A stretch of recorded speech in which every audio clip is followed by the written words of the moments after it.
بسم اللہ الرحمن الرحیم۔ باب و بیع الفاسد، بیع فاسد کا بیان۔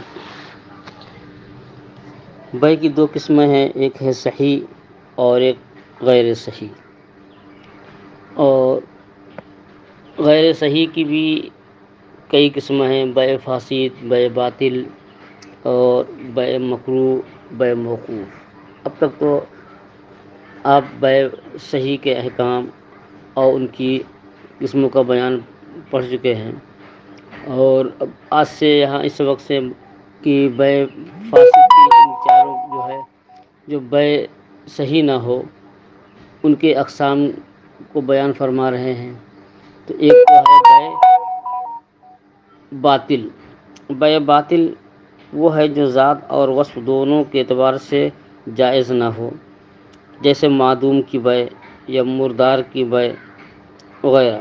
اور بیع فاسد وہ ہے جو ذات کے اعتبار سے تو جائز ہو لیکن وصف کے اعتبار سے جائز نہ ہو، جیسے اڑتے ہوئے پرندے کی بیع یا بھاگے ہوئے غلام کی بیع، یا مقتضائے عقد کے خلاف کوئی شرط لگا دیں۔ مثلا کسی نے گھوڑا بیچا، کہا میں نے گھوڑا اس شرط کے ساتھ بیچا ہے کہ اس پر سواری نہیں کر سکتے ہو۔ بکری میں نے اس شرط کے ساتھ بیچی ہے کہ تم اس کا دودھ نہیں پی سکتے ہو۔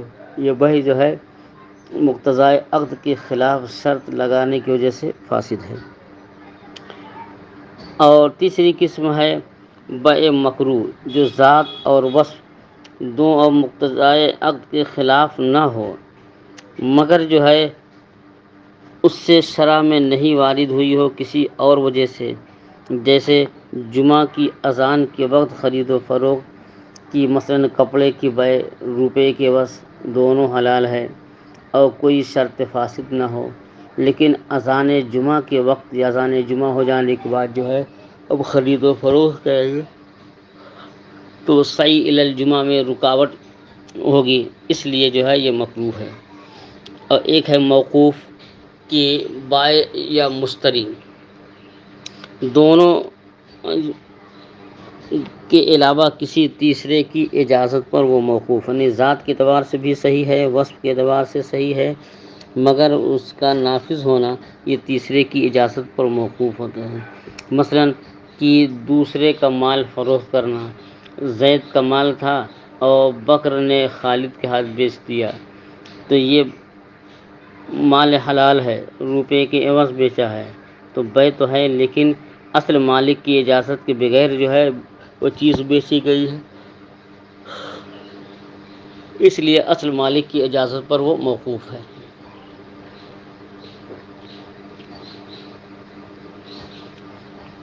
تو یہ بیع کی چار قسموں کا بیان ہوا۔ اب ان کے احکامات بھی اجمالاً سن لیں کہ بیع فاسد جو ہے یہ مفید ملک نہیں ہوتی، یعنی بیع جو ہے باطل، بیع باطل جو ہے یہ مفید ملک نہیں، نہ قبضہ سے پہلے نہ قبضہ کے بعد۔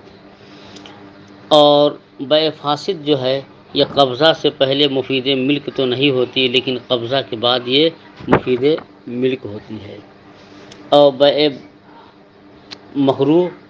مکروہ جو ہے یہ مفید ملک بھی ہے، مفید تصرف بھی ہے، البتہ جو ہے کہ امر جو ہے ایک خارجی کی وجہ سے اس کے اندر کراہت ہے۔ اور بیع موقوف جب تک اصل مالک اجازت نہ دے تب تک جو ہے اسے ملکیت اور تصرف کا افادہ نہیں ہوگا۔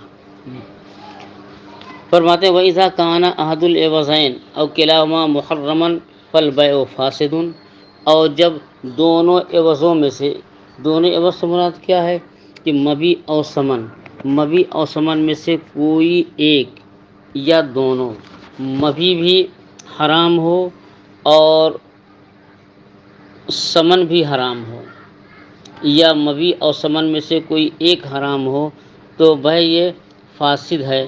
کالبیع بالمیتۃ، جیسے کہ مردار کی بیع، والدم، خون کی بیع، والخمر، شراب کی بیع، والخنزیر، خنزیر کی بیع۔ وکذا اذا کان غیر مملوک، اور ایسے ہی جب کہ مبیع کسی کی مملوک نہ ہو، کل حر جیسے کہ آزاد، تو آزاد انسان کی بے بھی جو ہے یہ جو ہے حرام ہے۔ قال عبد الضعیف، صاحب ہدایہ رحمۃ اللہ علیہ بطور تواضع اپنے آپ کو لکھتے تھے قال عبد الضعیف، تو ان آپ کے تلامذہ نے اس کی جگہ لکھ دیا ہے قال رضی اللہ تعالیٰ عنہ آپ کے سال کے بعد۔ تو کہیں کہیں قال جو ہے رضی اللہ تعالیٰ عنہ بھی ہے، کہیں کہیں چھوٹ گیا ہے، تو قال وہ صاحب ہدایہ نے جو لکھا تھا وہی ہے قال عبد الضعیف۔ صاحب ہدایہ رحمۃ اللہ علیہ فرماتے ہیں کہ ھذہ فصول، یہ جو ہے چند مسائل ہیں۔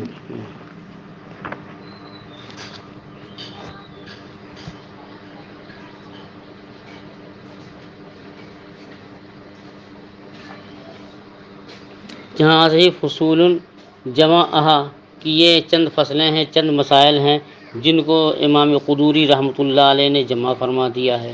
وفیہا تفصیل، اور ان میں تفصیل ہے، یہ تو اجمال ہو گئے، اس میں تفصیل ہے نبینہ انشاء اللہ تعالی، انشاء اللہ تعالی ہم اس کو بیان فرمائیں گے۔ فنقول، ہم کہتے ہیں کہ البیع بالمیتۃ والدم باطل، کی مردار کی بے، خون کی بے حرام ہے، یہ باطل ہے۔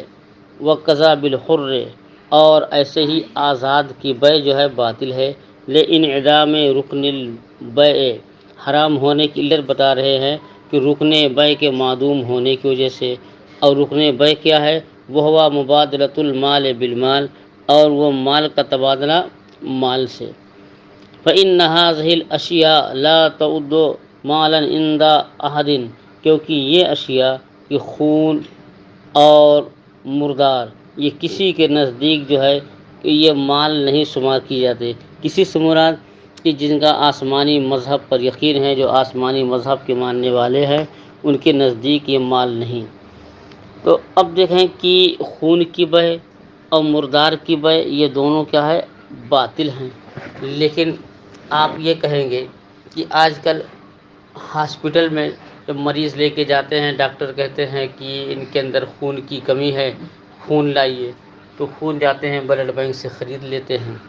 جب کوئی انسان جس کا گروپ میل کرتا ہے تو اس سے جو ہے کہتے ہیں بھائی ایک بوتل خون دے دیجیے، ہم آپ کو 500 1000 اتنے روپے دے دیں گے، تو کچھ لوگ پیسہ لے کر کے جو ہے اپنا خون دے دیتے ہیں۔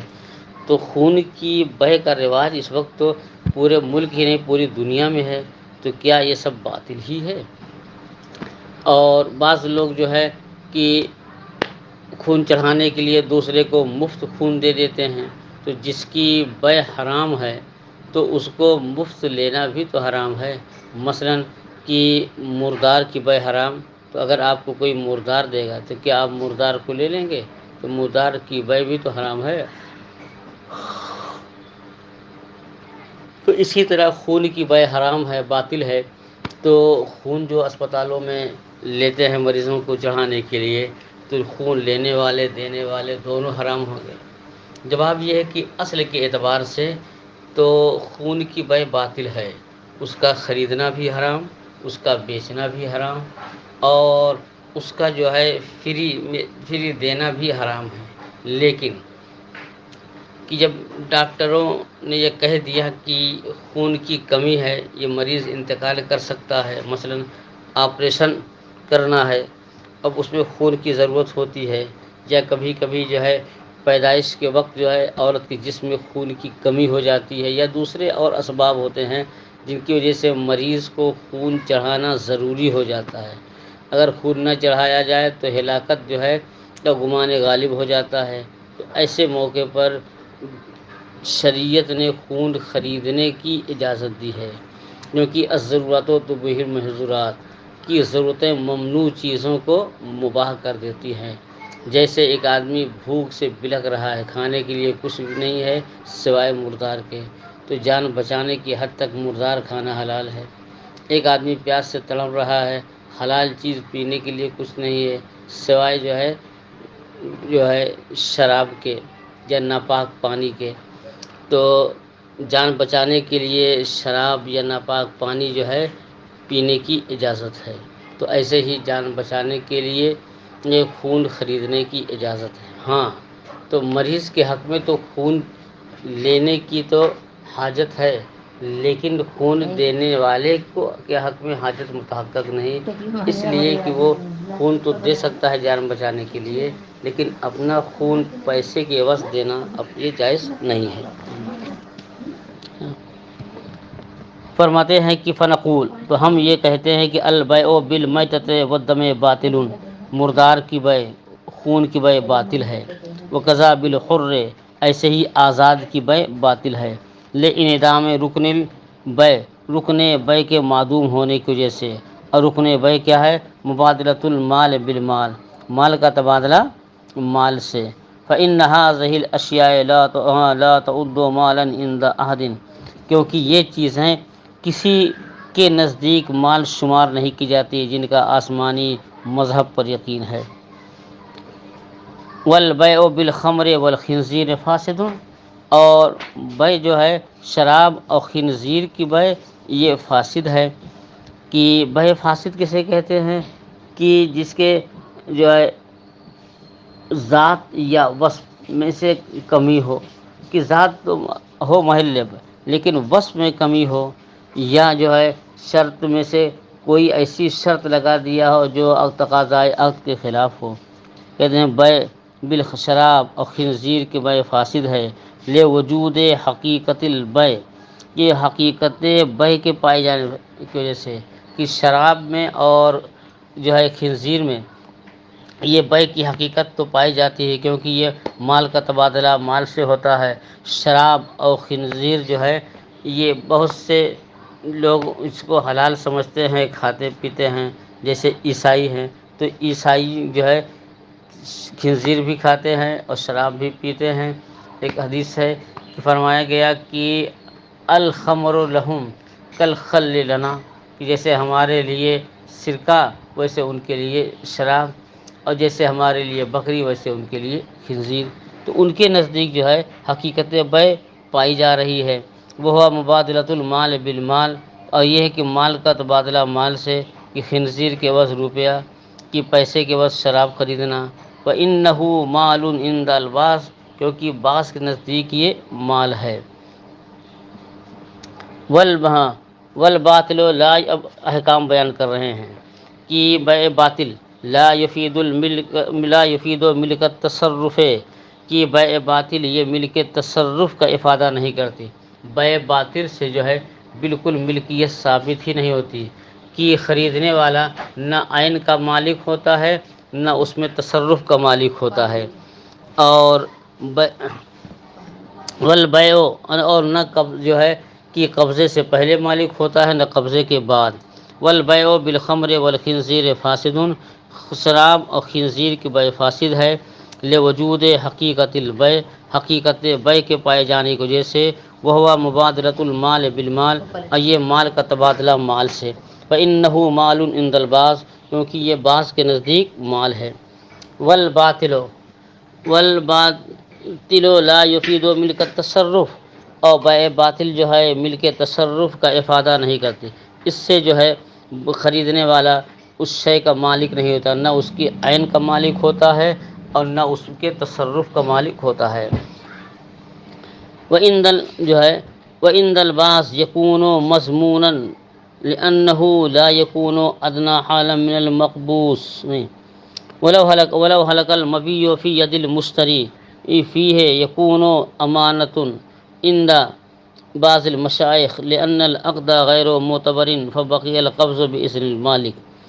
اب یہ دوسرا حکم بیان کر رہے ہیں کہ بیع باطل ہوئی، اور بیع باطل جو ہے پر قبضہ کر لیا مشتری نے، اور قبضہ کرتے ہی اس کے ہاتھ میں اس کے قبضے میں مبیع ہلاک ہو گئی، تو اب کیا حکم ہے؟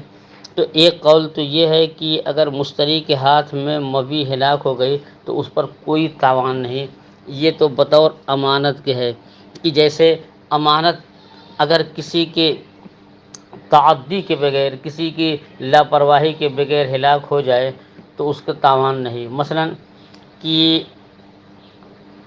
بابو الاختر نے ہم سے کہا کہ چھتری دے دیجیے، ہم قصبہ جا رہے ہیں اور بارش ہو رہی کہ ہم بھیگ جائیں گے، ہم نے کہا لے لو۔ اب چھتری لے کر کے گیا اور پھر اذان ہو رہی تھی، نماز سوچا کہ نماز پڑھ لیں، مسجد میں گئے، نماز پڑھ لی، اور چھتری چونکہ ان کی تھی نہیں، یہ مانگ کر لے گئے تھے، توجہ نہیں رہی، مسجد میں چھوڑ کر کے چلے آئے، اور جب دوبارہ گئے تو کوئی اٹھا لے گیا، یا ہوٹل میں چائے پینے کے لیے گئے، وہاں چھتری رکھ دیا اور کوئی اٹھا لے گیا۔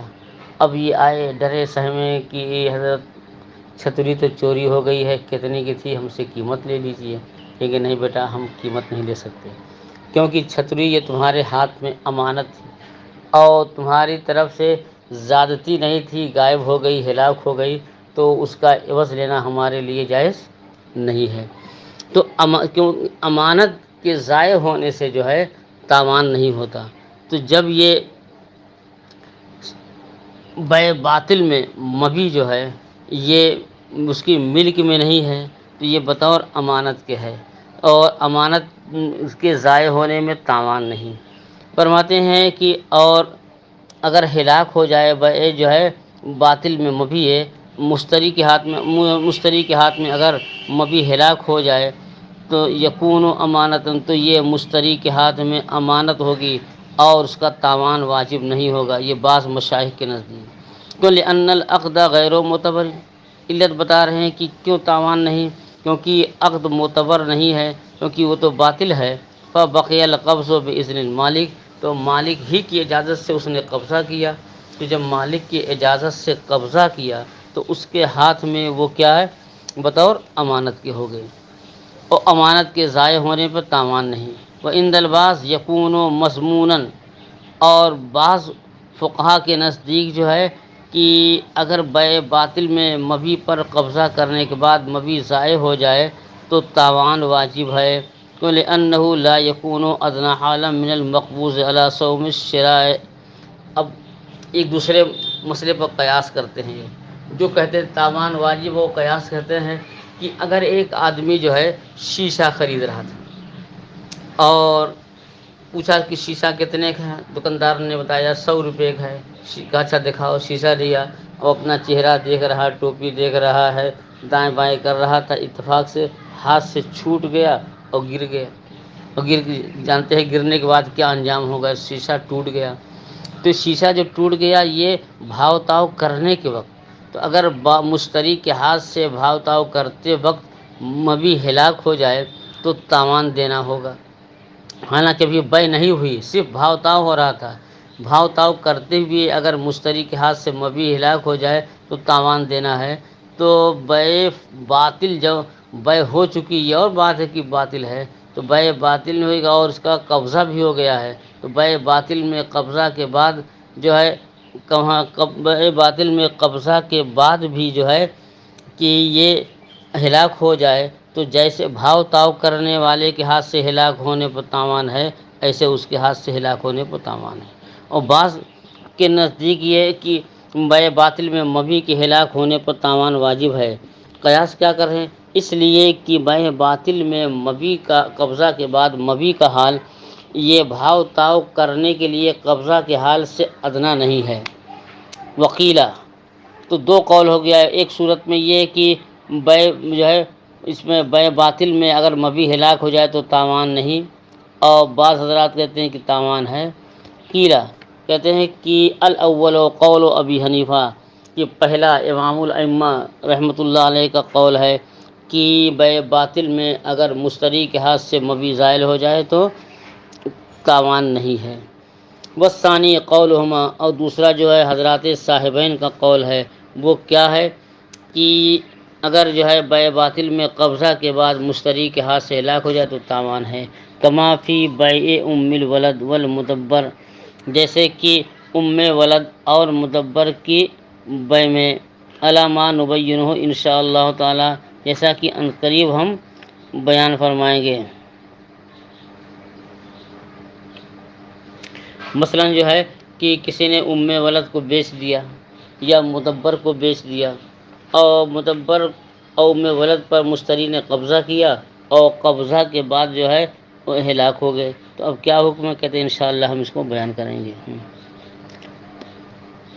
والفاسد، اور بیع فاسد کا حکم بیان کریں گے۔ بیع والفاسد یفید الملک عند اتصال القبض به، وَيَكُونُ الْمَبِيُّ مَضْمُونًا فِي يَدِ الْمُشْتَرِي، ہاں مشتری فی۔ اچھا، بیع فاسد کا حکم کیا ہے کہ جب مشتری اس پر قبضہ کر لے تو قبضہ کرنے کے بعد اس کی ملکیت ہو جاتی ہے، اسی لیے کہتے ہیں بیع فاسد مفید ملک ہوتی ہے۔ اور اگر جو ہے بیع فاسد میں مشتری قبضہ کر لے، قبضہ کرنے کے بعد اس کے یہاں ہلاک ہو جائے تو ہلاکت سے بھی یہاں تاوان نہیں لیں گے۔ تو کیا فرماتے ہیں کہ لیکن بیع فاسد یہ مفید ملک ہے عند اتصال القبض، قبض ہے اس پہ قبضہ کرنے کے بعد، قبضہ کے متصل ہونے کے بعد، وَيَكُونُ الْمَبِيُّ مَضْمُونًا فِي يَدِ الْمُشْتَرِي فِي، اور بیع فاسد میں جو ہے مشتری کے ہاتھ میں وہ کیا ہے بطور امانت نہیں، بطور ضمان ہے۔ اگر مشتری کے ہاتھ سے جو ہے وہ چیز ہلاک ہو جائے تو اب اس پر ضمان واجب ہوگا۔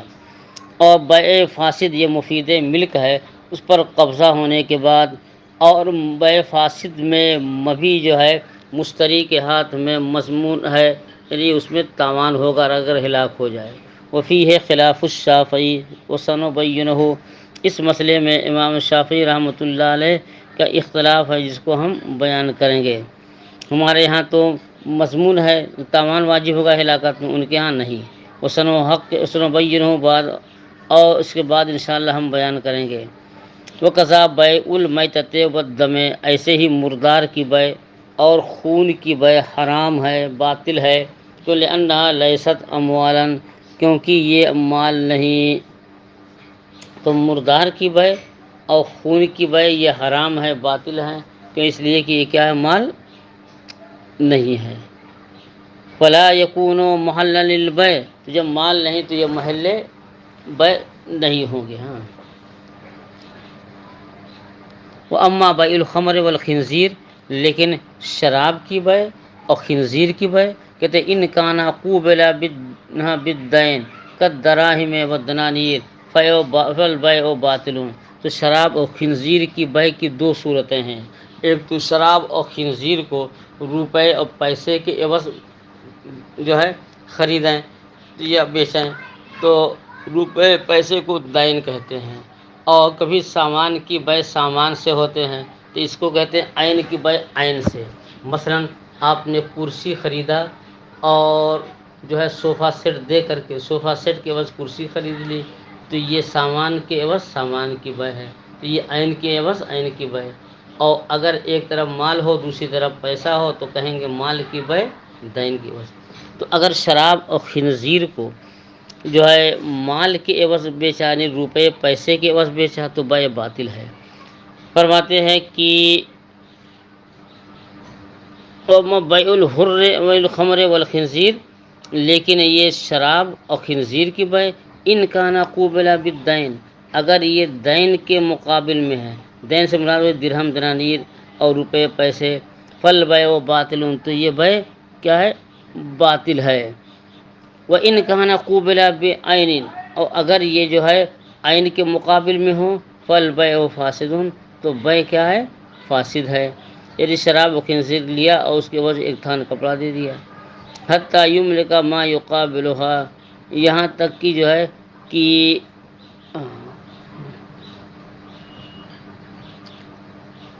حتیٰ یملک ما یقابلہ، تو یہاں تک کہ اس کا مالک ہوگا جو اس کے مقابل میں ہوگا۔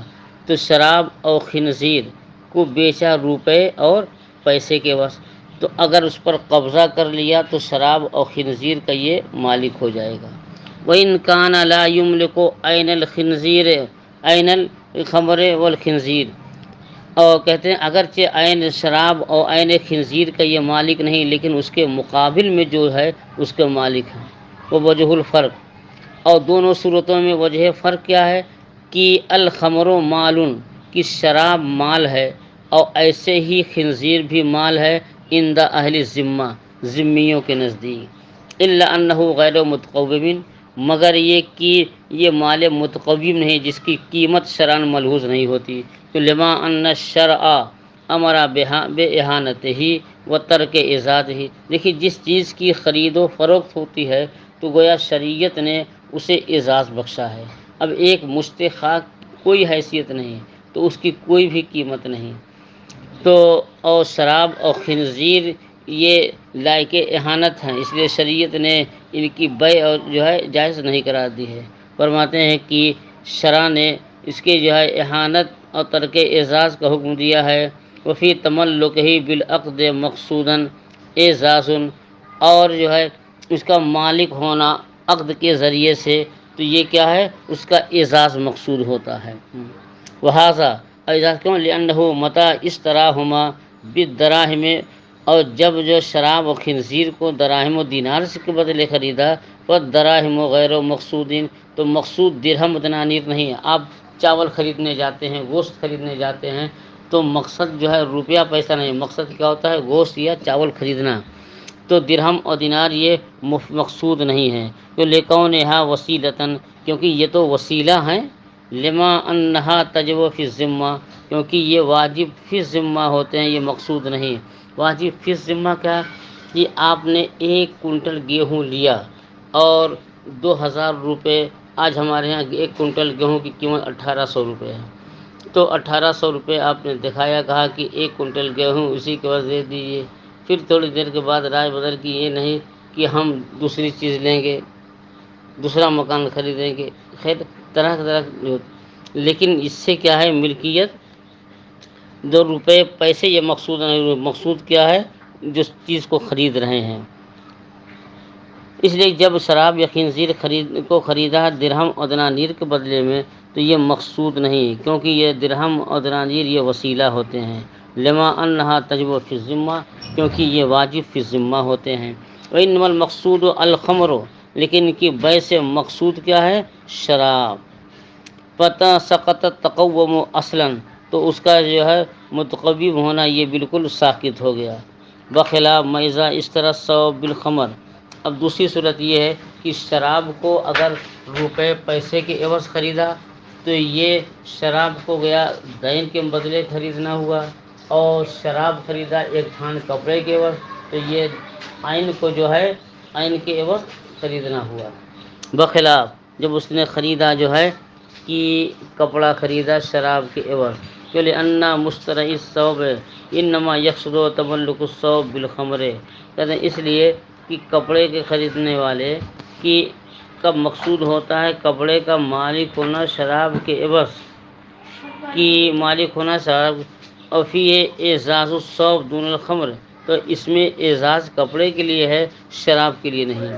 فبقیا ذکر الخمر معتبرا فی تملک الثواب، تو اب باقی رہا جو ہے کہ ثواب کے ذریعے سے مالک ہونا، تو باقی رہا، اور جو ہے شراب کا ذکر باقی رہا، اور معتبر ہو کر کے فی تملک الثوب، کپڑے کے مالک ہونے میں، کہ کپڑے کا تو مالک ہو جائے گا اگرچہ شراب کے عوض لیا ہے، لا فی حق نفس الخمر، لیکن نفس شراب کے عوض میں ملکیت ثابت نہیں ہوگی، حتی فسدت التسمیہ، یہاں تک کہ جو ہے تسمیہ فاسد ہو جائے گی۔ تو اگر کپڑے کو خریدا ہے شراب کے عوض، تو شراب کا اگرچہ ذکر کر رہے ہیں لیکن شرع نے منع کیا ہے، اس لیے تسمیہ فاسد رہے گی۔ حتی فسدت التسمیہ، یہاں تک کہ جو ہے شراب اور خنزیر کا نام لینا جو ہے یہ باطل و فاسد ہو جائے گا۔ وہ وجبت قیمت الثوب دون الخمر، تو کپڑے کے تھان کو خریدا ہے شراب اور خنزیر کے عوض، لیکن شراب اور خنزیر واجب نہیں ہوں گے، بلکہ جو ہے کپڑے کی جو قیمت ہوگی وہ قیمت واجب ہوگی۔ وقضا اذا باع الخمر بالثوب، ایسے ہی جب شراب کو بیچا کپڑے کے عوض، لأنہ یعتبر شراء الثوب بالخمر، کہتے ہیں اس لیے کہ جو خریدنے فروخنے والوں کا اعتبار جو ہے سب جو ہے، اس لیے کہ یہاں فرماتے ہیں کہ یہاں کپڑے کی قیمت واجب ہوگی، شراب کی نہیں۔ ایسے ہی اگر کسی نے شراب کو بیچا کپڑے کے عوض، تو لأنہ یعتبر شراء الثوب، کیونکہ یہاں کپڑے کا خریدنا معتبر ہوگا شراب کے عوض، لکونہ مقاضۃً، کیونکہ یہ تو بیع مقاضہ کہتے ہیں کہ